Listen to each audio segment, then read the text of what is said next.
John Anderson. Dr. John Anderson. Dr. John Anderson. I doubt that you were planning on becoming the president of the American Diabetes Association. That started out of volunteerism. Look for the opportunities to do more within an organization. Be the easiest guy to work with. It breaks up that day-to-day routine. And instead of educating one patient at a time, you're educating 400 of them at a time. It's certainly not something that they talked about in med school or residency, right? That's why I volunteer. I'm going to have to put like really angry music on in the background of this when we edit it. If this thing gets out there, they're going to come find me in my sleep. Welcome to the Interesting MD podcast, the show about what doctors do when we aren't seeing patients and how this can help us find balance and prevent burnout. I'm your host, Rob Beck. Welcome to the Interesting MD podcast, the podcast about what doctors do when they are not taking care of patients. I'm your host, Rob Beck, a general internal medicine physician, and I have with me today a true giant in the medical industry. Yes, I know. John Anderson was a former president of the American Diabetes Association. He's going to tell you all the things about what he's done. But for me, he's not just that. He was actually the first guy to give me a job. And he was the person who took me under his wing and showed this very new doctor straight out of residency how to transition over into a private medical practice. John, we're just going to get straight to you. Thank you so much for coming. Welcome. Thank you for the kind words, Rob. I'm glad to do this. I'm John Anderson. I am a primary care physician. I practice internal medicine and diabetes at a large multi-specialty clinic called the Frist Clinic in Nashville, Tennessee. It's actually an HCA-affiliated group. And we have, 17 to 20 primary care physicians. And we got almost every subspecialty represented in our group except for cardiology. And as we'll talk about today, I have a primary care practice, but I do have a special interest in diabetes, and that's been cultivated over many, many years since I first went into practice. And we'll talk a little bit more about that. John, when you first started out in your practice and 35 years ago, when you came out in primary care, it was a very different landscape, but it were still the same demands on doctors. They've changed a little bit, but it's all kind of the same. What were the things that you used to be able to manage your life back then? And one of the things that specifically we're talking about today is volunteering, getting involved in advisory boards, working with research, medical education, pharmaceutical industry. How did you get started in all of that and why? It's a great story. It's a long story because it all happened piecemeal. When I first got out of practice, I had expressed an interest at Centennial Medical Center where we practiced in diabetes and in helping with diabetes and hypertension type of things. It just so happens that American Healthways was starting a diabetes center, both outpatient and inpatient. They already had 3 endocrinologists signed up to be medical directors, but they wanted a primary care director. And they asked me if I would do it. And here I am, barely 30 years old. And I said, sure, I would do it. And so we got together and came up with standards of education. And of course, they had centers all across the country. And I started participating in that. And of course, as I started participating in that, I'm like, I better learn a little bit more about this, right? And so I dove into everything I knew about diabetes. I actually went down to Atlanta and went to insulin pump school where Bruce Bodie was putting on insulin pump schools. And, that sort of started my foray into having some diabetes expertise. And then on Wednesday afternoon, a president of a bank, and she was very intimidating, came to me and said, I'm the new president of the local chapter of the American Diabetes Association International. She goes, I'll be happy to see you at our meeting next Tuesday night. And I went, yes, ma'am, because I couldn't say no. And then that's when I started volunteering locally with the American Diabetes Association. Okay. And so how long were you doing that, and what kind of specific credentials did you need to get started? Was there anything that anybody was asking for, or what was it that they were looking for the people who were just now starting out? And again, for the people that are new in practice or looking to do something different and have a special area of interest, what qualifications are people looking for? Someone who will show up and attend the meetings and be active. So in the American Diabetes Association, it's changed and evolved so much, but there was a layperson side and then there was the professional side. And so we had both physicians and clinicians and nurse educators and dietitians, back then CDEs, and we had lay people. We had attorneys and bank presidents and that type of thing. And it was all about fundraising on behalf of the American Diabetes Association for people with diabetes. And then sometimes I was leaned on a little bit as a local expert to talk about diabetes. If the newspaper called or if they needed someone to talk to a community group, they would turn to people like me. But it was mainly about, doing something outside medicine for a group of people who really, really needed the research and really needed the help. And then, things evolve. If you do a good job, then I became president of the state affiliate for the state of Tennessee. And of course, then they dissolved the state affiliates. Then I became president of the regional, and then they dissolved the regional affiliates. And I told you, I think I need to quit doing leadership jobs. I seem to be eliminating all of the posts from which I just served. So, and then after that, as you go in practice, I was chair of advocacy. That means I was in charge nationally for all of the advocacy efforts on Capitol Hill, both legislative, people who are discriminated against both in employment and work, schools, as well as running our efforts. Then served a term on the board of directors. And then people were like, well, you're a professional. You have knowledge about diabetes. Why has everything been done on the lay side? So I became a primary care representative on the professional practice committee. And that's the standards of care that the American Diabetes Association puts out every year. And I did 2 years there. And then, after that, I applied to be president of medicine and science for the American Diabetes Association. I was told no. Okay, that's true. Most people, that's fine. But I was pretty vocal about, we have a lot of academic researchers who are the leadership of the American Diabetes Association, and we need them. Research is a big thing that we do. But I also said, where are we to the 90% of clinicians and physicians who take care of type 2 diabetes in the United States? And that's primary care. We do nothing for them. We do absolutely nothing for them. And then all of a sudden people started saying, and they thought, okay, this is part of our mission, right? Education, outreach. We started diabetes as primary. And then one day, about 2 weeks before we were going up for national committee meetings, I was called by the CEO of the American Diabetes Association and said, we want your name in the hat for president of medicine and science. I said, this organization in no way wants a primary care physician to do that. Well, unbeknownst to me, there was a lot of backroom politicking and a lot of discussions held. People knew who I was. And I got the call from an academic researcher who was very opposed to me being a president of medicine and science, but he was the one who made the call. He said, and I give him so much credit. He goes, I was against you, but I want to be the one to make the phone call. And so That's how that happened. And you serve 3 years as an executive committee. You're like a vice president, president-elect, and then you have a year where you're president of medicine and science. And it was a hectic year, still trying to practice medicine and do volunteerism at the same time. Yeah, that's absolutely amazing, and congratulations. So it turns out in retrospect, they weren't trying to dissolve that whole position. No, that was, I said, yeah. Are you sure? Are you sure you want me, right? So that position still exists. That group still exists. So yes. Congratulations. You finally did that. Yeah. That's fantastic. All right.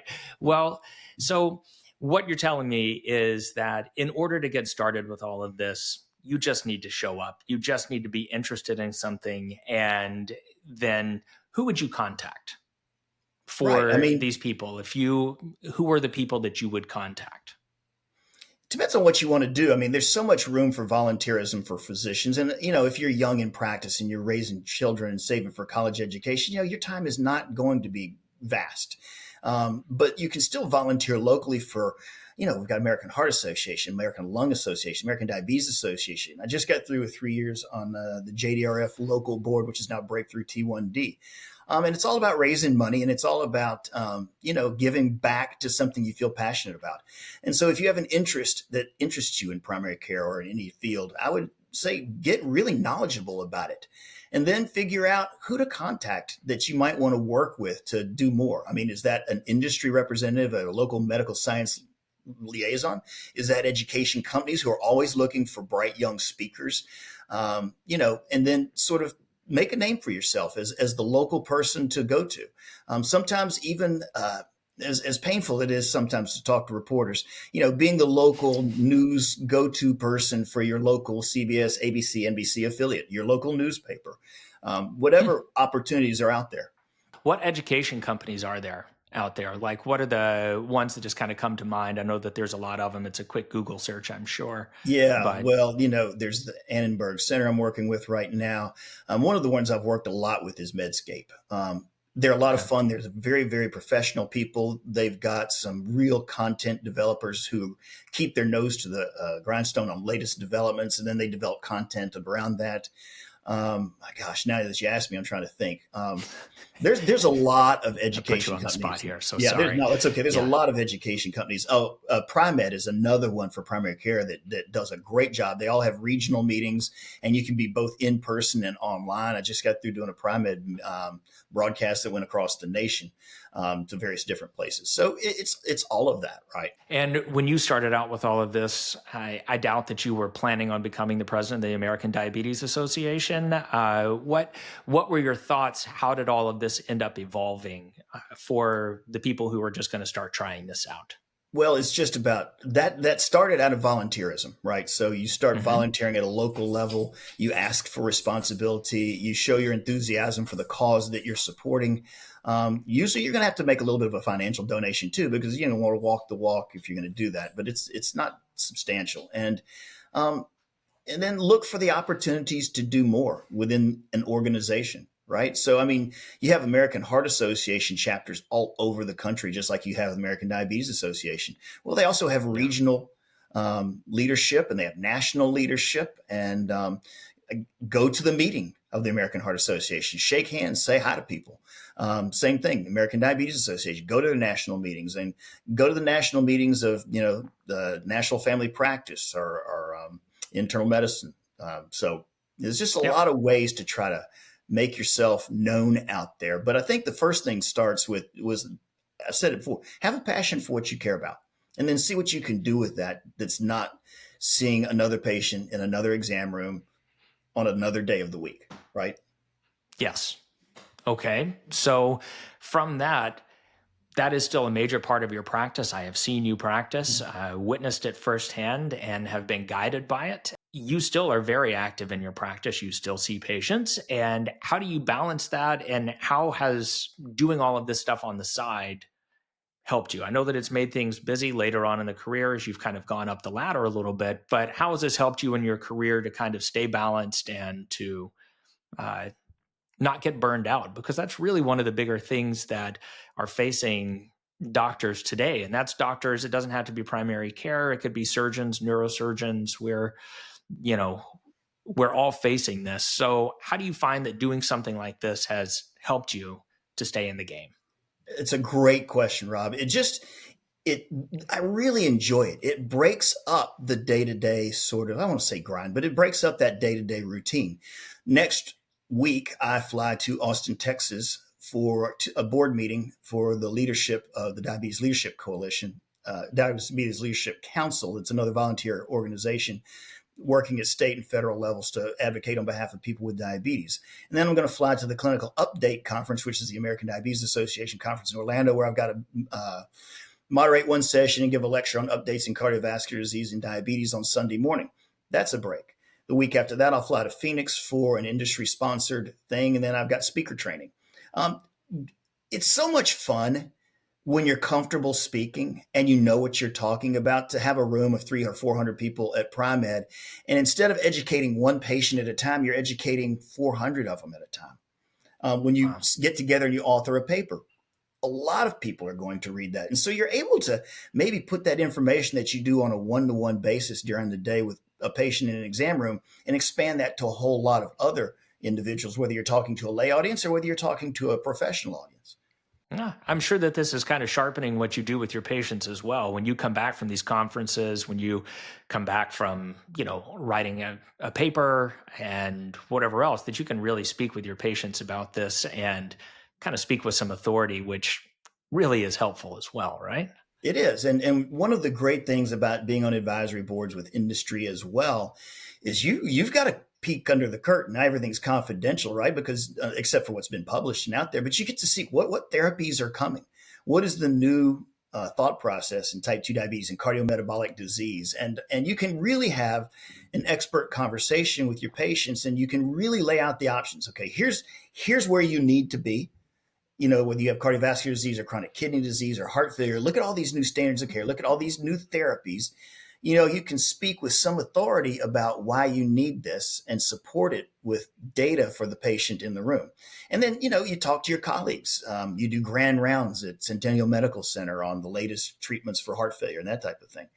So yeah, it does. It comes with a tremendous amount of satisfaction, but it's not without its organizational, sort of nitpicks too, because I am my own travel agent.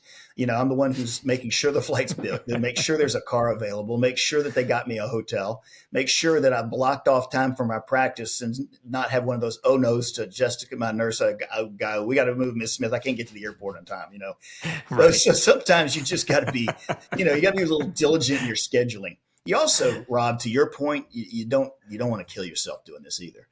And to your earlier point, how do doctors sort of try not to get burnt out? I think in primary care, we have a little bit easier time. We can block off time for ourselves, kids' soccer games.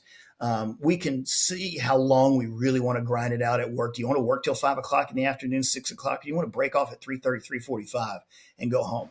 You want to start earlier? What works for your schedule? But the key thing, I think, especially for young physicians is, seeing that extra third patient that day doesn't have to happen. You do have to put some boundaries around your mental health and your work life. The problem with this is if you go talk to surgeons, I don't know if we'll have any on the broadcast, you're a consultant, you don't get to say no to a hot gallbladder at 3 o'clock in the morning. And so for those people, the only thing I would say is make sure you have enough of you, whether it's anesthesia or surgeon, so that you're not working 60-hour work weeks. I mean, that's fine when you're a resident and you're in your 20s and early 30s, but that's not so cool at 45. Yeah. And hopefully for all the surgeons out there that we can help you find something else to do on the sides to just kind of make this a little bit better.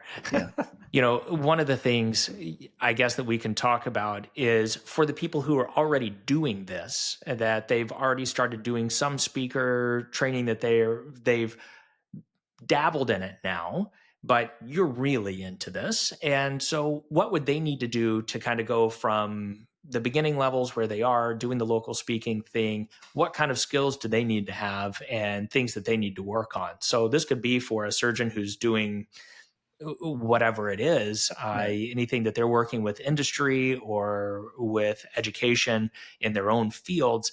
How do they go from giving local talks, giving a grand rounds maybe, to doing more stuff on camera? Or what's the next step up for these? I think one, you're going to have to be pretty good at what you do, right? So you need to be good at being able to read a teleprompter. Now, none of us in medicine have ever practiced, I would think, reading a teleprompter. It's not that hard if you just let yourself calm down and speak slowly. The other thing I think it is if you're always pleasant and you treat the people you work with really well. Like if a rep asks you to drive to Columbus, Georgia to deliver a talk, be the easiest guy to work with. Be the easiest girl, woman to work with. Don't be demanding. Don't be a prima donna. Engage in your audience. Be nice, and be good at what you do. Know your facts. And I think that those kinds of speakers rise up because not all doctors are great at doing that kind of thing. So I think be good at what you do and be very easy to work with. And then with each company, whether it's industry or a CME company, express your interest in doing something bigger. Say, look, I know you've got a lot of speakers and I know you've got a lot of people, but put me on your radar for the next time you need a primary care physician or you need an endocrinologist or you need someone to talk on this subject. Put me on your radar. I would love to do that kind of thing. And they're pretty receptive to that? Oh, yes, always. And, your local medical science liaison, if they're in your neighborhood with whatever industry company that you might want to work with. I mean, those are the real sources for access. Okay. Now, not talking about you specifically, and we can cut this out if this doesn't work at all and if you don't want to answer all of this, but I just wanted to give people an idea. Obviously, volunteerism doesn't sound like that pays very well, but for people that wanted to start doing things with industry, doing things, what can they expect to start off with? Because maybe people want to see a few less patients a week and they want to start getting into all of this, but they still do have med school loans to pay off, or they have tuition to plan for, and Right. things like that. What can they expect kind of starting off early on in their career? And I know Well, that may not be something that you can answer, and it may be a simple Google search, and that's okay no, if you it's want to not. say I that. mean, so almost every education company and almost every industry partner you may want to work with will pay you an hourly wage. And when I'm out of the office and I'm doing that type of thing, I am making much more money out of the office than I make when I'm in the office. So my Okay. part-time job, when we do these kinds, pays pretty well. In addition to all the things you said, it avoids burnout. You get out of the house, you go speak somewhere, you get a great deal of satisfaction. It's also financially beneficial to you. I mean, you're not going to Yeah. make a fortune, but you are not going to pay a price for your practice. In fact, you'll supplement your income with that kind of thing. Okay. Fantastic. Now, your kids are a little bit older now. Actually, your kids are definitely older now, and they're wonderful kids, by the way. Hi, guys. I know you won't be listening, but hope you're all doing well. And how much of a sacrifice was this when they were younger? So for people who do have younger kids, who still have kids in the home, how much of a sacrifice was this? Was this something that you were able to work around? And, again, you want to be a part to prevent burnout, to keep people in the game. You don't want to cause trouble at home. You want people to be able to spend time with their families. It's a great question. So let's be clear about when things took off, right? I was volunteering locally, regionally, at the state level when my kids were young, but I was also still coaching basketball when they were in the fourth and fifth grade, third grade, second grade. I was coach pitch softball. Never did soccer, not my gig. I was at every play. I was at every not every game, but most all the games. I was completely there for your kids. When I took over as president of medicine and science for the American Diabetes Association, that was 2013. And that was when my youngest son was 16 in high school and the other two were already in college. So when it got really intense, the only two people who really felt that were my wife and my youngest son, David, who was 16. And we weren't gone all the time. I mean, there were some trips to Dubai. There were trips overseas to Vietnam and some places in Indonesia. But those were, one time a year type of things. So you were still there most days of the week. Most of the volunteerism and committee meetings and things always were, the National American Diabetes Association headquarters is in D.C. For Nashville, Tennessee, that's an hour and 40-minute flight. So you get out of there on a Friday, you're back on Sunday afternoon, or maybe you leave on a Thursday afternoon. So it's not that you're spending weeks. Nobody can do that, whether you're a lay volunteer or a person in medicine. So some of that volunteerism was broken up. And, at that time, I wasn't traveling anywhere to speak when the kids were young. So that came up a lot more in the last 11 to 12 years. Yeah. Okay. I just want to make sure, again, just to have it out there that people are aware of kind of the time commitments and that this isn't necessarily taking away from that this is augmenting. And I can attest that all of your kids are wonderful and they are well-adjusted young men. And hang on, I'm going to get my wife for a rebuttal witness real quick. No, but family is critically important, and you don't want to not be part of your kids' lives. And you're saving for tuition, and you're working hard. You may have two spouses working, so you're again. This journey I had is not a journey for every single person, but there are a lot of opportunities out there to sort of avoid burnout and enrich what you have. I mean, most of our physician colleagues are very talented people. And I think the key is to not get yourself so drugged down from a day-to-day grind where you're trying to push yourself as hard as you can and not come up for mental health and air. Absolutely. And I think that it's very funny because we all look around and we all feel like we have the imposter syndrome. Every time that you walk into the physician's lounge or you walk into the lobby of your hospital, you feel like, oh God, I'm the dumbest one here. And we're all incredibly trained and we all have something a knowledge that is very high in demand. And I think that we just don't realize how much people want to hear our opinions, how much people want us to get involved, how much people want us to help them out because they truly need the experience that you have, the training that you have. And the more experience, the more training, the more patients you see, the more research you do, the more in demand you're going to be. Right. Go ahead. And I think, the other thing is you don't want to get out on your skis on things you don't know. So when I was becoming the president of the American Diabetes Association, I'm the chief spokesperson for anything having to do with diabetes out of that organization. That means every new thing. And I was petrified. I'm like, what in the world am I going to do if they ask me about a phosphorylation of cell membrane question, And I'm like, oh my goodness. And the previous, my friend here in Nashville was a PhD. And I asked Alan, who had been a previous medicine and science person. He goes, John, I lived in mortal fear that they would ask me a clinical question. He goes, and I didn't know anything in clinical. So, of course, when an organization is successful, all of the deep science stuff went to my vice president, who was a diabetes researcher and did all of that kind of thing. Every clinical question from Women's Day magazine to CNN about medical stuff, depression and diabetes, all that went to me. So, most organizations you work with, regardless, are going to kind of use your expertise appropriately. They're not going to expect you to know everything about everything, because no one does. And they're not looking to make you look bad. They weren't going to plant a question about phosphorylation of a membrane for Women's Health magazine to ask you on a live stream, right? Right. So as part of all of this, I do want to, at some point, we'll talk about on the podcast, not today, but talking about startups and people who get involved in startups. And I want people to start thinking about that as well, because these are a lot of business guys who see opportunities and dislocations in medicine where you can actually make a big difference, but you don't have to know everything about this. You just need to know something about your area of expertise. You need to learn more. You need to talk with the business guys. They're going to help you learn a whole new language. I'm sure that you are learning a whole new language of kind of the fundraising side of all of this, this is not stuff that you knew intrinsically about, and it's certainly not something that they talked about in med school or residency, right? Right. And, we just had a partner, Rob, leave our practice to take a startup big chief medical officer job, and he really struggled with it. But he's younger; he's in his early 40s, and he saw this as a great opportunity. And he'd been working with some of these people in business and had some ideas. And along this opportunity came along, and he was, conflicted, but he seized on it. And I think he's been very happy with his decision.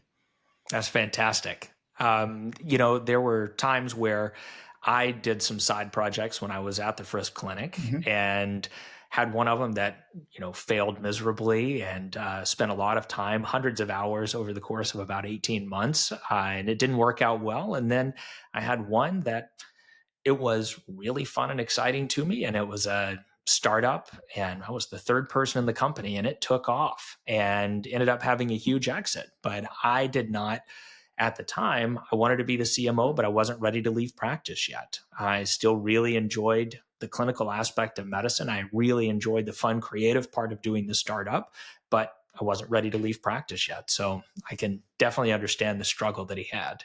That's for sure. But, all right. So, and again, we don't really have to talk about this because this is something totally different, but how in the world did you get involved in the National Board of Physicians and Surgeons? Interesting. And if you want to cut this, we can cut this. It's great. No. So the National Board of Physicians and Surgeons is an alternative to AIBM, which has a monopoly for years on credentialing of physicians, and has increasingly taken money out of the pocket of physicians, has increasingly made them jump through hoops without any single bit of evidence that doing so improves their care. They've wormed their way into state legislator language that to be licensed in a state, you have to be ABIM certified. And the National Board of Physicians and Surgeons came along and said, this is enough. Enough of this. We need a voice as physicians. We have allowed ourselves to be monopolized by and held hostage by a company that really gives its leadership a lot of the money. So the National Board of Physicians and Surgeons was formed, and there were several people I knew in it, cardiology, endocrinology, and my good friend Dan Einhorn, who's out of San Diego and now Boston, said, well, where's our primary care voice here? And they looked around the room. There's nobody in primary care. And so Dan got on the phone. They called me and said, would you do this? And they said, well, who is he? He says, the only primary care physician ever to be the president of medicine and science for the American Diabetes Association. So they go, okay, that's fine. Get him. And it's been nice because good. I'll tell you this, Rob, and we digress a little here. I was the last group in 1989 studying for the boards, understanding this was my last chance to avoid a 10-year re-up. So I got grandfathered in. I became initially board certified. I've never had to stand for certification before. But I look around at my partners who are doing, all of this busy work, who every 10 years are on the brink of having to study for things. I remember talking to our partner, Crystal Clamp, and one of the questions is, which of the following chemotherapy would you give for some? I mean, if I give chemotherapy, right, somebody needs to get an attorney, right? So it's just that exactly. Kind of hostage taking. And we've made some inroads. And we have thousands and thousands now certified. You still have to be on good standing with a hospital. You have to have your CME. You have to prove that you're still a good clinical practicer of medicine, but you don't have to jump through arbitrary hoops. And we charge just enough money to keep the doors open for that very reason. And every member of the board of directors is paid exactly $0 every year. Amazing. And is that growing in all 50 states now, or it's growing? And people are, okay. You've seen a lot of the writing about ABIM, and there's a lot of anger out there. There are lawsuits. Yes. And we've worked our way into a lot of hospitals now accept NBPAS as their board certification if you're in good standing. Several of our colleagues have stopped doing their ABIM stuff in lieu of signing up for NBPAS. And you just have to re-up every couple of years, and it's not expensive. And we don't make you sit down and take a book test, and then this maintenance of certification. Is one of those things. Well, not only do you have to re-up every 10 years, but every 2 years you have to maintain your certification. Can you imagine an accountant having to sit for their board a second time? CPA again. Their CPA exam. Can you imagine an attorney having passed the bar every 10 years? Yeah. It's absurd. Why have we allowed ourselves to get into this situation? So that's why I volunteer. I'm going to have to put really angry music on in the background of this when we edit it so that we can you can have a big ABIM thing, and you can have a big red line that goes right through it. They're going to, if this thing gets out there, they're going to come find me in my sleep. Yeah, it's all right. You're protected. You're fine. Well, all right. So is there anything that, are there social media, anything like that you're on where people can find you, get in touch with you if they had questions or something like that? Your TikTok page? My TikTok page? The answer to that, Rob, is a gleeful no. I am not on Instagram. I'm not on LinkedIn. I initially signed up for LinkedIn and realized it was more a pain. It's a good organization. I just don't. But for people who don't go looking for jobs and have to have that dynamic, it doesn't help. Yeah, you don't need the network. Yeah, right? You don't need the network. So I'm not on LinkedIn. I'm not on Facebook. I'm not on Instagram. I'm not on TikTok. I grew up in a town where we had an all-male class in our high school. I would say a third of them are my patients. I would say that a good number of people at my church are my patients. I would say a good number of people where I play golf are my patients. So in a town I grew up in, I have a concierge practice because everybody has my cell phone number. I just don't charge for concierge service. Right. And I get 80 phone calls a day and 50 emails a day and see 20 patients. I'm about as connected as I possibly want to be. That is fantastic. All right. Do you have any advice for kind of younger physicians or even people who are kind of middle career physicians that are really just kind of looking something to do, whether you're in residency and you're starting out and you're looking at the landscape and trying to figure out how you want your practice to look like, certainly starting early and thinking about diversifying what you do, I think is a good idea, but it's completely up to you. And maybe also some advice for people who are mid-career, your late 30s, early 40s, that are thinking, okay, I'm feeling that grind that you guys were talking about earlier. So, yeah. Here's the first advice for the resident looking for a job. And I'll just speak for the primary care perspective because I don't have the expertise from the surgical standpoint. Do not take a job where somebody's putting a quota on top of you. Do not take a job where somebody's going to tell you how many patients you have to see a day, what kinds of patients you have to see, how many hours you have to work. If you're in primary care, you're in big demand. You make sure that you have a reasonable practice schedule. Make sure you have a call schedule that works. Make sure you can be there for weekend soccer games for your kids. And make sure that somebody is not coming behind you every month looking at your quotas and having an administrator bark at you about you didn't see enough patients that month. If that's the kind of environment you're in, run, because there's plenty of environments where it's not like that. Number two, don't be the only young person in the practice. If you've got, a bunch of 60-year-olds and then you're the young guy, what's going to happen. They're interested in time off and they're going to be interested in you doing all the work. So just take a look, make sure it's a comfortable feeling. And Rob, when you came to our clinic, I think one of the things we can say about our clinic, everybody's in a good mood. Yes. Everybody's in a good mood. We all enjoy each other. We treat nurses and front desk people with respect. We have fun. We work hard. We keep our mouths shut. And we go home. Find that environment. And for the mid-career people, you're still probably saving for college and you're still trying to look at funding, retirement, and that kind of thing. But just don't forget you need time off. You're not going to look back at 70 and go, wow, I have an extra X amount of money sitting in my 401k, but boy, did I never take a vacation with the kids or never got to go see a ball game or, hop a plane to Europe or whatever it is you want to do. And that same thing goes for whatever hobby, whether it's sports or whether it's hunting, fishing, travel. Just make sure you've got time for that. That is a fantastic way to end it from somebody who has done it better than just about anybody else. Dr. John Anderson from the Frisk Clinic in Nashville, Tennessee, a true honor. And I really, really appreciate you coming on. Rob, very much appreciate it. Thank you for having me. Thank you for listening to another episode of the Interesting MD podcast. Please check out my content on YouTube at Interesting MD and follow me on TikTok, Blue Sky, Instagram, Threads, and Facebook at The Interesting MD and on X at Interesting MD. If you have comments or questions and want to get in touch with me or any of my guests, please DM me on socials or email me at rob@interestingmd.com.